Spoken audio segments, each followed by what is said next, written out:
ഖദീജ ബീവി റളിയല്ലാഹു അൻഹ വിടവാങ്ങലിന്റെ വിങ്ങുന്ന ഓർമ്മ. ആമുഖം. അസ്സലാമു അലൈക്കും വറഹ്മത്തുള്ളാഹി വബറകാതുഹു. ഇസ്ലാമിക ചരിത്രത്തിലെ ഏറ്റവും വിങ്ങുന്ന, കണ്ണുനീർ അണപൊട്ടി ഒഴുകുന്ന ഒരു അധ്യായമാണ് ഇന്ന് നമ്മൾ ചർച്ച ചെയ്യുന്നത്. മുഅ്മിനീങ്ങളുടെ മാതാവ് ഖദീജ ബീവി റളിയല്ലാഹു അൻഹ ഈ ലോകത്തോട് വിട പറയുന്ന ആ നിമിഷങ്ങൾ. പ്രിയപ്പെട്ട മകൾ ഫാത്തിമ ബീവി റളിയല്ലാഹു അൻഹയുമായി അവർ നടത്തിയ ആ അവസാന സംഭാഷണം കേൾക്കുമ്പോൾ നമ്മുടെ കരളലിഞ്ഞു പോകും. ഈ വീഡിയോ മുഴുവനായി കാണുക. നമുക്ക് ആ പുണ്യവതിക്ക് വേണ്ടി ദുആ ചെയ്യാം. ചരിത്രം. അള്ളാഹുവിന്റെ തിരുനബി സല്ലല്ലാഹു അലൈഹി വസല്ലം തങ്ങളുടെ പ്രിയ പത്നി, മുഅ്മിനീങ്ങളുടെ മാതാവ് ഖദീജ ബീവി റളിയല്ലാഹു അൻഹ ഇസ്ലാമിനു വേണ്ടി സർവസ്വവും ത്യാഗം ചെയ്ത ആ പുണ്യവതിയുടെ വഫാത്തിന്റെ ചരിത്രം ഏതൊരു വിശ്വാസിയുടെയും കണ്ണു നിറയിക്കുന്ന ഒന്നാണ്. നബി സല്ലല്ലാഹു അലൈഹി വസല്ലം തങ്ങൾക്കും അനുചരന്മാർക്കും മക്കയിലെ മുശ്രിക്കുകൾ ഏർപ്പെടുത്തിയ 3 വർഷത്തെ ക്രൂരമായ ഉപരോധം അവസാനിച്ച കാലമായിരുന്നു അത്. ആ പട്ടിണിയും പ്രയാസങ്ങളും ഖദീജ ബീവി റളിയല്ലാഹു അൻഹയുടെ ആരോഗ്യത്തെ വല്ലാതെ തളർത്തിയിരുന്നു. രോഗബാധിതയായി കിടക്കുന്ന ഖദീജ ബീവി റളിയല്ലാഹു അൻഹയുടെ അരികിൽ പ്രവാചകൻ സല്ലല്ലാഹു അലൈഹി വസല്ലം തങ്ങൾ വിഷമത്തോടെ ഇരിക്കുകയാണ്. ആ സമയത്ത് മലക്ക് ജിബ്രീൽ അലൈഹിസ്സലാം നബി സല്ലല്ലാഹു അലൈഹി വസല്ലം തങ്ങളുടെ അരികിൽ വന്ന് പറഞ്ഞു, അള്ളാഹുവിന്റെ റസൂലെ സല്ലല്ലാഹു അലൈഹി വസല്ലം, ഇതാ ഖദീജ വരുന്നുണ്ട്. അവർക്ക് അള്ളാഹുവിന്റെ പക്കൽ നിന്നുള്ള സലാം അറിയിക്കുക. സ്വർഗത്തിൽ അവർക്കായി മുത്തുകൾ കൊണ്ട് നിർമ്മിച്ച ഒരു കൊട്ടാരം ഒരുക്കിയിട്ടുണ്ടെന്ന സന്തോഷ വാർത്തയും അറിയിക്കുക. നബി സല്ലല്ലാഹു അലൈഹി വസല്ലം തങ്ങൾ ആ സന്ദേശം കൈമാറിയപ്പോൾ ആ പുണ്യവതിയായ ഖദീജ ബീവി റളിയല്ലാഹു അൻഹ വിനീതയായി.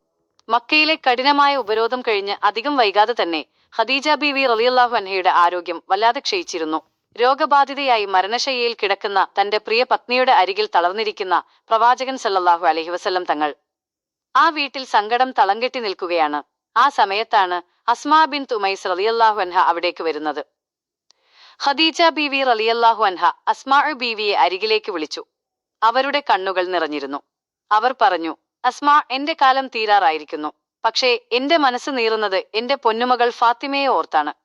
അവൾക്ക് വിവാഹപ്രായമാകുമ്പോൾ അവളുടെ വിവാഹരാത്രിയിൽ അവൾക്കൊരു ഉമ്മയുടെ സാമീപ്യം ആവശ്യമായി വരില്ലേ? അവളുടെ രഹസ്യങ്ങൾ പറയാനും സന്തോഷം പങ്കുവെക്കാനും അന്ന് ഞാൻ ഉണ്ടാവില്ലല്ലോ. ആ സമയത്ത് അവൾക്ക് താങ്ങായി നിൽക്കാൻ ആരുണ്ടാകും അസ്മാ? തന്റെ ഉമ്മ മറ്റൊരാളോട് തന്നെ കുറിച്ച് പറഞ്ഞ് സങ്കടപ്പെടുന്നത് അരികിൽ നിന്ന് കേൾക്കുകയായിരുന്ന ഫാത്തിമ ബീവി റളിയല്ലാഹു അൻഹയ്ക്ക് അത് താങ്ങാനായില്ല. ആ കൊച്ചുമകൾ പൊട്ടിക്കരഞ്ഞുകൊണ്ട് ഉമ്മയുടെ അരികിലേക്ക് ഓടിയെത്തി. ഉമ്മയുടെ നെഞ്ചിൽ മുഖം ചേർത്ത് ഫാത്തിമ ബീവി റളിയല്ലാഹു അൻഹ വിങ്ങിക്കരഞ്ഞു. തന്റെ പുന്നാരമോൾ കരയുന്നത് കണ്ടപ്പോൾ ഖദീജ ബീവി റളിയല്ലാഹു അൻഹയുടെ ചങ്കു തകർന്നുപോയി. മകളെ ചേർത്തുപിടിച്ച് വിറയ്ക്കുന്ന കൈകൾ കൊണ്ട് ആ തലമുടിയിൽ തലോടിക്കൊണ്ട് ഖദീജ ബീവി റളിയല്ലാഹു അൻഹ പറഞ്ഞു, എന്റെ കരളെ ഫാത്തിമ, നീ കരയല്ലേ. അഹം കരുതിമോളെ, നീ ഇരിക്കല്ലേ. നോക്കൂ, എനിക്കിപ്പോൾ സുഖമുണ്ട്. എന്റെ തടിക്ക് നല്ല ആഫിയത്തുണ്ട് മോളെ. നീ വിഷമിക്കാതെ ഇരിക്കൂ. ഉമ്മ തന്നെ ആശ്വസിപ്പിക്കാൻ പറയുന്നതാണെന്ന് ഫാത്തിമ ബീവി റളിയല്ലാഹു അൻഹക്ക് അറിയാമായിരുന്നു.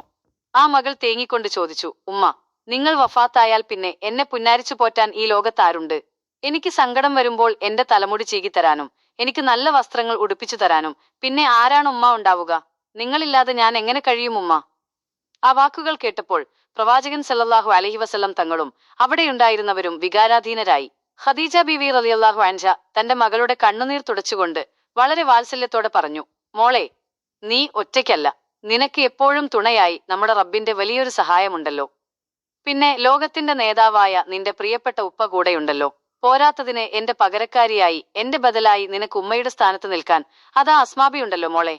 അസ്മാബി നിന്നെ നോക്കിക്കൊള്ളും. അസ്മാ ബിൻത് ഉമൈസ് റളിയല്ലാഹു അൻഹ അപ്പോൾ മുന്നോട്ട് വന്ന് ഖദീജ ബീവി റളിയല്ലാഹു അൻഹയ്ക്ക് ആ ഉറച്ച വാക്ക് നൽകി, ബീവി, അങ്ങ് വിഷമിക്കണ്ട. ഫാത്തിമ ബീവി റളിയല്ലാഹു അൻഹയുടെ വിവാഹരാത്രിയിൽ ഞാൻ ജീവിച്ചിരിപ്പുണ്ടെങ്കിൽ അങ്ങേക്ക് പകരം ഒരു ഉമ്മയുടെ സ്ഥാനത്ത് നിന്ന് ഞാൻ അവളെ നോക്കിക്കൊള്ളാം. തന്റെ മകളുടെ ഭാവിയിൽ അല്പമെങ്കിലും ആശ്വാസം കണ്ടെത്തിയ ഖദീജ ബീവി റളിയല്ലാഹു അൻഹ ആ നിമിഷം ശാന്തയായി. എങ്കിലും ആ വീട് മുഴുവൻ ഫാത്തിമ ബീവി റളിയല്ലാഹു അൻഹയുടെ വിങ്ങലിൽ അമർന്നുപോയി. പ്രിയപ്പെട്ട കൂട്ടുകാരെ, ഖദീജ ബീവി റളിയല്ലാഹു അൻഹയുടെ വഫാത്തിന്റെ ബാക്കി ഭാഗം, അതായത് ആ ആത്മാവ് അള്ളാഹുവിലേക്ക് യാത്രയായ നിമിഷങ്ങളും ജിബ്രീൽ അലൈഹിസ്സലാം സ്വർഗത്തിൽ നിന്ന് കഫൻ പുടവയുമായി വന്നതും ഖബറടക്കത്തിന്റെ രംഗങ്ങളും നമുക്ക് ഇൻഷാ അല്ലാഹ് അടുത്ത വീഡിയോയിൽ വിശദമായി കേൾക്കാം. സമാപ്തി. ഈ ചരിത്രം നിങ്ങളുടെ ഹൃദയത്തെ സ്പർശിച്ചുവെങ്കിൽ ദയവായി ഈ വീഡിയോ ലൈക്ക് ചെയ്യുക. നമ്മുടെ ഈ ചാനൽ സബ്സ്ക്രൈബ് ചെയ്യാനും നിങ്ങളുടെ സുഹൃത്തുക്കളിലേക്ക് ഈ സന്ദേശം എത്തിക്കാനും മറക്കരുത്. നിങ്ങളുടെ പ്രാർത്ഥനകളിൽ ഞങ്ങളെയും ഉൾപ്പെടുത്തുക. ഇൻഷാ അല്ലാഹ് അടുത്ത ഭാഗവുമായി നമുക്ക് വീണ്ടും കാണാം. അസ്സലാമു അലൈക്കും. ഉമ്മാ, നിങ്ങൾ പോയാൽ ആരാണുള്ളത്? എന്നെ പുന്നാരിച്ചു പോറ്റാൻ ആരുണ്ട്?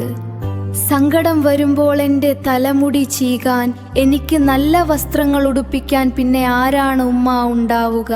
മോളെ, നീ കരയല്ലേ, സങ്കടപ്പെടല്ലേ. നിനക്ക് തുണയായി റബ്ബിന്റെ കാവലുണ്ട്. നിനക്ക് തണലായി നിന്റെ ഉപ്പയുണ്ട്. പിന്നെ എൻ്റെ ബദലായ ഇസ്മാബിയുണ്ട്. നിന്നെ നോക്കാൻ അവർ കൂടെയുണ്ടാകും. പറച്ചിലെ പറയുന്ന നേരത്ത് ഹൈറായ ഫാത്തിമ പൊട്ടിക്കരഞ്ഞപ്പോൾ, അപ്പോൾ മാതളരെ കെട്ടിപ്പിടിച്ചു ഉമ്മ, കണ്ണും കാവിളും മുത്തി മാണത്തുമ്മ. ഉമ്മ പറഞ്ഞു, പൊന്മോളെ കരയല്ലേ, മുന്തി മനദുഃഖം കണ്ണീരൊലിക്കല്ലേ, ആഹം കരുതി മോളെ ഇരിക്കല്ലേ. പറച്ചിലെ പറയുന്ന നേരത്ത് ഹൈറായ ഫാത്തിമ പൊട്ടിക്കരഞ്ഞപ്പോൾ, അപ്പോൾ മാതളരെ കെട്ടിപ്പിടിച്ചു ഉമ്മ, കണ്ണും കാവിളും മുത്തി മാണത്തുമ്മ. ഉമ്മ പറഞ്ഞു, പൊന്മോളെ കരയല്ലേ, മുന്തി മനദുഃഖം കണ്ണീരൊലിക്കല്ലേ, ആഹം കരുതി മോളെ ഇരിക്കല്ലേ.